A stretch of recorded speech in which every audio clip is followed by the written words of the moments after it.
What's up, interpreters? My name is Jennifer Chapman, and I'm an education manager with the Animal Science and Environment team at Walt Disney World. What's up, interpreters? I am Song. I am your NAI conferences and events manager. And with us, almost always, is What is up, interpreters? I am NAI Executive Director Paul Caputo. So happy to be here talking with you, Jennifer. We've worked together in a lot of ways. Most recently, you were on the committee for an NAI national conference. This is just like old times, just getting to hang out with Jennifer here. So yeah. my first question for you, though, I think is one that people who are familiar with Disney and go to the parks and see it as part of our cultural landscape for sure might be surprised to know how important interpretation is at Disney World. So, just from your perspective, since it's what you do for a living, what's the role of interpretation at Disney World? Why is it something that Disney, as a corporation, would prioritize? Well, if you really think about it, we are a storytelling company and interpretation is storytelling. So our job in every aspect of Disney is making a connection with our guests. And for our role in Animal Science and Environment team, we want to connect our guests with the wild places and the wild animals that we feel attachment to, that we're connected with as well. And so we want to share that. And that kind of connection and personalized kinds of conversations and experiences are what lead to magic. And Disney's all about magic. Jennifer, it is so good to be here with you.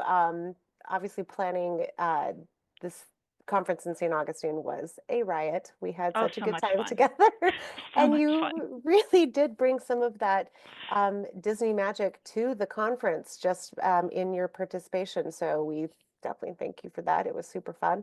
Thank you. But you also presented at the national conference. You submitted a proposal, which was accepted, and it was on your experience that you do with your team with interpretation warm-ups. Mhm. What the heck is an interpretation warm-up? Because I'm thinking like jazzercise, like we'll do interpretive calisthenics in the Sure. morning. But in all seriousness, it was a very highly rated session, and just kind of explain how that helps your team and what it is. Sure.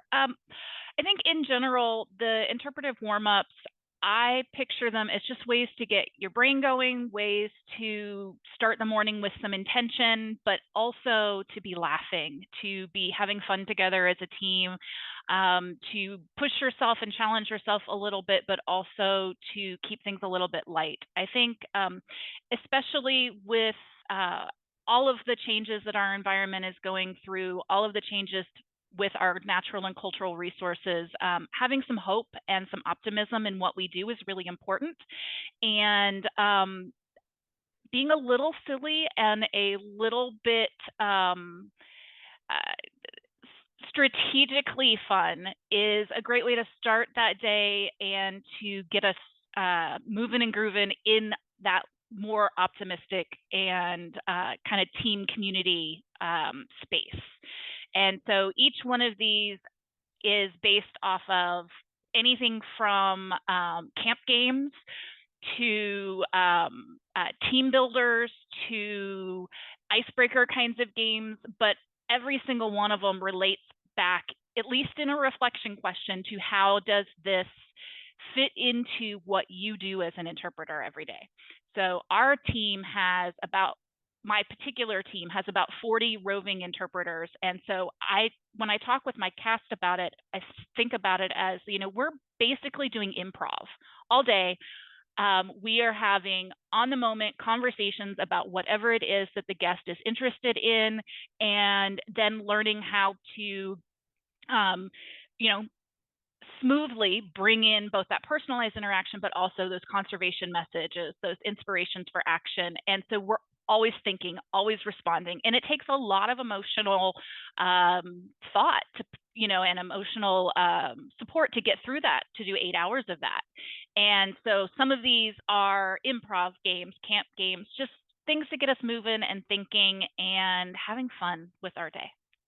Having fun is really critical because what I'm envisioning when I think about Disney is that people their motivations for going to Disney are to have fun, to be entertained.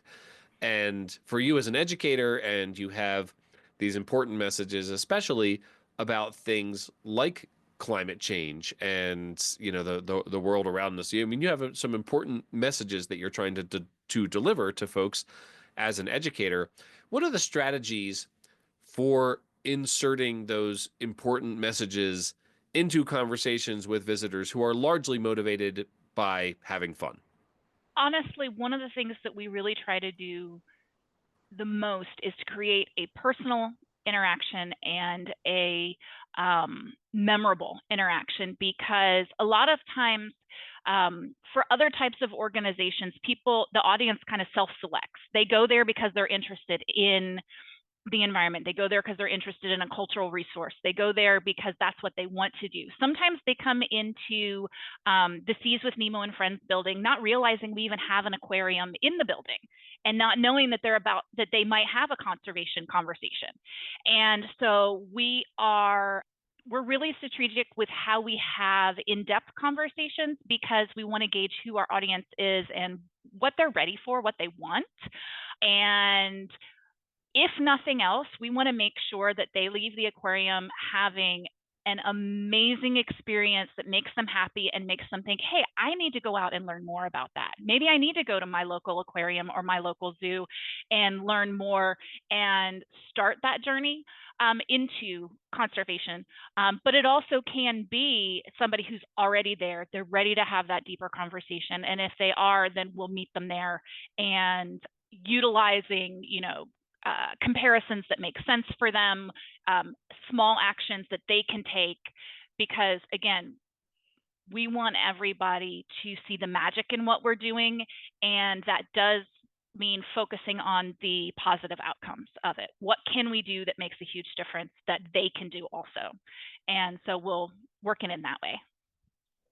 So, Jennifer, I assume that you and your team have um, interpretive programs like pop-up programs, or just, the guests will wander around and kind of bump into a cast member who and then ask some questions. What other, like, I don't know, paid programs or specific like classroom style programs do you offer? So within our team, so within the Animal Science and Environment team, we offer what we call premium guided tours. And so we have folks who can sign up, join a tour with us, and our experiences are either at Epcot, either in the Seas with Nemo and Friends, the land, or over at Disney's Animal Kingdom. There's a number of programs there, as well as a program over at the Animal Kingdom Lodge as well. And those can last anywhere from an hour to 3 hours. Some of them require getting to go behind the scenes, but wearing equipment to be able to walk across high bridges over animal exhibits and areas, their habitats, to be able to interact with them in the water. We have a diving program where guests can get in the water with the animals. And so there's a lot of different options that way. We don't currently offer particularly more school program format. That's a whole different area in Disney, and that comes up in a different team called the Imagination Campus. Paul, I think we need an Imagination Campus, please, with NAI. I like this idea. Yeah, in the conference room, most of the year we're not really using that conference room. It's turning into an imagination campus. Jennifer, do you have, when you go to work every day and you get to be around these amazing animals, I have to say I'm wildly jealous of that. I'm a huge ocean fan. I love the ocean so much. I get to it as often as I can growing up on the, near the Jersey Shore. Do you have a favorite animal or a favorite exhibit? Is there something that you really love to surprise visitors with about any of the animals there? I have two favorites. And they're not really any of our ones that I think people notice right away without a little bit of help. And I think that's part of why I love them. One of ours is we have a slipper lobster, and his nickname is Prince Charming. It's not his official name, but that's his nickname. We love to call him that because he's a slipper lobster, and the glass slipper reference. But he is I like to think of him as a grumpy old man. and he goes out on his walks in the evening, and he has these two tiny little blue antenna, and he bats them at any fish or anything that gets in his way as he's going, kind of like that old man saying, "Get off my yard," and just going around. And he hides during the day, but he comes out in the morning and in the evening and goes for his walks, and he's just fabulous. We love him. He is just got such a personality for a lobster. And then our other one that I think is fantastic is not too long ago, we got in some flamboyant cuttlefish again. And we used to have them, and they were something that people came back for years and years and years saying, "Hey, where are your cuttlefish? We have these great memories of these little animals." And they're these super cute little invertebrates that change colors and patterns, possibly for communication, possibly as a reflection of what's going on in their bodies, what they're trying to do, their behaviors. But there's a lot of things that we have learned about them. They're much, much more intelligent than we ever like to give invertebrates credit for. And there is a study that we believe makes it seem like we think they can count to 5, maybe more. We don't know. They didn't test past that. So there's some things that we can really connect people with animals that don't look anything like them, but still have behaviors like them, still have needs the same as they do, and can be a lot more relatable than they might think. I love invertebrates. That's and flamboyant. Who doesn't want to go see the Right? flamboyant cuttlefish? Oh, Jennifer, Disney is a massive entity and an incredibly popular and super busy. I mean, I don't think you guys ever close, right? You're 365, aren't you? We have closed a couple of times for hurricanes, so for safety. Mm-hmm. Safety is our number one key. And then also, you know, during the pandemic, we were down for a little while, just like Sure. everybody else. But with such a massive amount of visitors and guests visiting every day, sure, you'll have some of the, I don't know, there's memberships, right? You can buy season passes and things like that. Mhm. But for Annual pass just, holders. yeah, but just for the sheer amount of visitors that you get to speak with every day, you and your team, like, what are some of the challenges that come with that, with just Hmm. massive amounts of folks? It is a very different problem than some of the smaller facilities might have. We have the opportunity to speak to close to 11 million people a year. So approximately that many can walk through our building in a year. Um, However, our numbers are closer to having actual, what we call conservation conversations. So conversations where we are trying to inspire people to change their behavior in a positive way for conservation and take conservation actions. And we get close to, anywhere from 800,000 to a little over a million contacts a year. And so the biggest problem that we see as a challenge is the amount of time that we can spend with them, because we are also in competition with Mickey Mouse. We are in competition with Guardians of the Galaxy roller coaster. We're in competition with the bathroom, just like everybody else. But there's a lot of different places that our guests are wanting to go and wanting to see, and so we want to be as impactful as we can, anywhere from 30 seconds to 3-minute conversation. There are times we have much longer and conversations and really can get into some really deep and important issues. But a lot of times it's what difference can we make in 30 seconds to 3 minutes. And like I said earlier, we really try to focus on how do we create that magical moment that leaves them wanting more.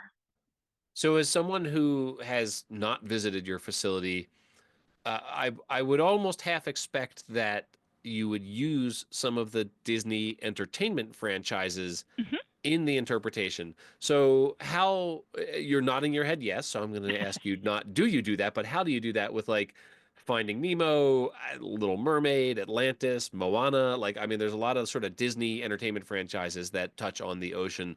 Are they incorporated into the exhibitry or into the interpretation? And if so, how do you do that? Yes, we definitely use our Disney IP. So our building is the Seas with Nemo and Friends. And so our whole ride is Nemo themed, Finding Nemo and Finding Dory themed. And then when you walk through the building, you see a lot of that as well. We like to connect with our guests on what they already know and have slight attraction to, and then build that. So we do have a number of clownfish, and you get the little kids running all the way up, mommy, mommy, mommy, there's Nemo, there's Nemo, there's Dory, there's Dory. And we utilize that. It's like, hey, what do you see Dory doing right now? She's swimming. Yeah, just like she likes to say, let's keep swimming. And this is part of what she does when she's out on a coral reef. And then we can talk about coral from there, or we can talk about with the clownfish and that the smaller of the clownfish are the males, and that the larger ones are the females. And we can talk about what roles that they get into, both in the movie as well as within our aquariums. And then we know that across the way from us, we have a really wonderful experience that talks a lot about the water cycle and how important water is to the entire world and how we're all connected. And that's through Moana's Journey of Water. And so we can talk about, we here are the animals in this building and the habitats, and these are the ways that we connect with these things. But also, if you just walk 100 yards outside of our door, you're going to walk through the whole water cycle and get to see how the more of like the physical parts of the water cycle and how important that is for us as well. So we try to utilize a lot of our IP.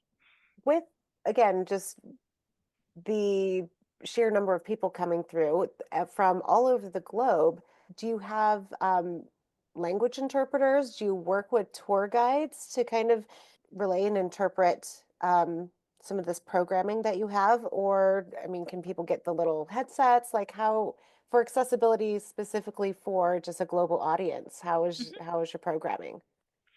So folks can sign up for an ASL-led tour so that we can have interpreters there. We also are very lucky in that our cast base is very worldly as well. Just on our teeny tiny team within the large Disney team, we have folks who speak Portuguese, we have folks who speak Spanish, we have folks who speak French and German. And so our cast members who speak other languages will also have that on their name tag. And then if we know we're getting into a conversation and you're like, you know what, you and I are not connecting as well in English as the language, we can call our cast member, team members and friends and say, hey, can somebody come join me out here?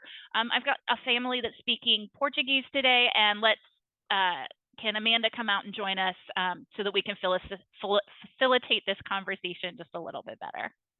So Jennifer, obviously Disney as an organization, I'm sure, has a lot of resources. I'm sure you are the envy of many interpreters, operating on smaller budgets.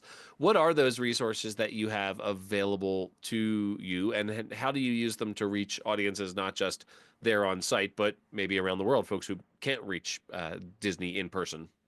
Sure. Some of the resources that we have on site that I'm really proud of is we have the Wilderness Explorers program, as well as our Dory Scavenger Hunt over in Epcot. And with both of those, people who are coming to visit, guests who are visiting with us, can go through these booklets that will get them do conservation education throughout the entire park. And it'll also usually have a little bit of cultural education as well. But for folks who aren't able to make it to the park, we have a couple of resources. We have Disney's Animals website, and so you can learn about the different animals that we have, but also all of our Disney movies that have a connection to animals have educational and activity resources for each of those. So if you went to see Mufasa and you want to learn more about lions, there's activities available based off of that. If you watch the Disney nature movies on National Geographic or the Disney Plus, there are a lot of resources that folks can reach that way too. They are Some of them are grade level assigned based on the different types of requirements for each grade group, and some of them are just really fun activities you can do at home with your kids. So there's lots of different things that people can get to learn from and about Disney without having to be able to come to us. That's so cool, Jennifer. Okay, we are running out of time, and I have a request, Jennifer. I'm wondering if you can lead Paul and I in one of your quick warm-ups before we go. We can definitely do that. Let's do a really, really simple one. All right, we're gonna do acknowledging perspectives. And this is based off of an empathy building activity that I found from another AZA facility. And it is, what I'm gonna do is I'm gonna show you a picture of 3 different animals. And I want you to choose one of the photos and tell me what your memories or instinct or first response is to that animal. Okay. So I'm Okay. going to show you a picture of a fruit bat, a jumping spider, and a hammerhead shark. So do any of those animals connect with you in any way? Are they scary? Are they amazing? Are they interesting? Do you have a memory with them? Miss Small, Yes, go ahead. I worked at Utah's Hogle Zoo as Mhm. their event person, and we had fruit bats there and they were one of my favorites, and I got to feed them one day, and it was the best day ever. That's awesome. So you have a really positive connection with these fruit bats.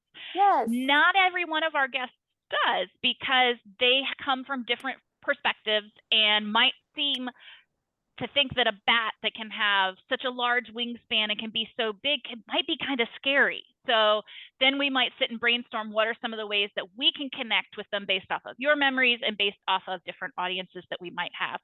Paul, what about you? Do you have one that you might connect with? I'll take the other two because I Okay. had positive associations with both of them. I love bats, but the jumping spider, I am a Richmond spider, and I'm a huge fan of spiders in general. And so I saw the spider and thought immediately of, just like I enjoy spiders. And then I learned recently that there is a kind of hammerhead shark called a scalloped bonnethead. And I thought Mhm. that that was an amazing term. And I learned about hammerheads that the reason their eyes are so far apart, it's not just because they want to look wacky. It creates room for all of these other like sensory abilities that they have, which they use to find food underneath them. And I thought that that was just amazing. And so both of those things came rushing in when I saw both the spider and the hammerhead. Oh, that's fantastic. We like to think of our hammerheads as superheroes because they have that extra sense that we don't have. They're ampullae of Lorenzini, and they can feel all those little electrical currents. They're fantastic. But again, these are both animals that might be intimidating to somebody else and might be difficult for them to connect with. So, what's one way between the two of y'all that you can think of that you might help somebody connect with a guest or find something in common with a spider or a hammerhead shark that is really obvious and easily for you to empathize with, but might be something that could connect with somebody who might find them a little scary or a little alien like? I've always thought that close-up pictures of spiders were cool because of their eyes, right? Like they have Mm-hmm. big eyes, and I think people sort of relate to that. So for me, I think one of the reasons I like spiders is because I feel like they help manage other pests, Mm-hmm. eating mosquito larvae or that sort of thing. So I'm probably getting the facts of that wrong, but I feel like spiders are definitely our allies in that regard. And then hammerheads, just don't like they're not a threat to people, right? Like they're just scuffling along looking for little things at the bottom of the ocean, and they're not a threat to us. And so I feel like because they're a little goofy looking, it's a little easier to be their friends. They That's need us as friends. They do. They do. They definitely need us as friends, and it's really fun. We have a young hammerhead shark at the Seas with Nemo and Friends, and her nickname is Holly. And Holly is like I said, she's kind of young and she's very playful. She will just all of a sudden get the zoomies just like your puppy at home. So, we like to make those connections. And just like in interpretation at any facility, we want to make those connections with guests who may not see them right away. But thinking through this activity, the acknowledging perspectives, we want to start thinking about if somebody looks at this animal differently than we do, or at this object or this idea differently than we do, what are some other ways that we can try to connect with them? So it just gets that brain going, and we talk about it for 5 to 10 minutes in the morning before we head out onto stage. That's cool. I like that a lot. Jennifer, I have one last question for you. As an official Disney representative, who would win a fight? Luke Skywalker versus Thor. Oh my goodness. Yeah. Paul. I know. We told you we were bringing the tough questions. You thought I was just going to ask you what's the best Star Wars movie. No. Luke Skywalker versus Thor. I'm gonna have to go with my personal opinion. Would have to be Thor, simply because of his affinity and work with lightning. So he can be a lot further away from something, whereas Luke Skywalker might have to be a little bit closer. That's okay. my thought, but then again, that's my personal opinion, and I am a bit more of a Marvel fan than I am a Star Wars fan. Well, our goal as a podcast is to get angry letters from nerds. So we'll see. We'll see if we get any angry letters from nerds who think that Luke Skywalker is indestructible. I mean, Thor is a god, so, He does. Yeah.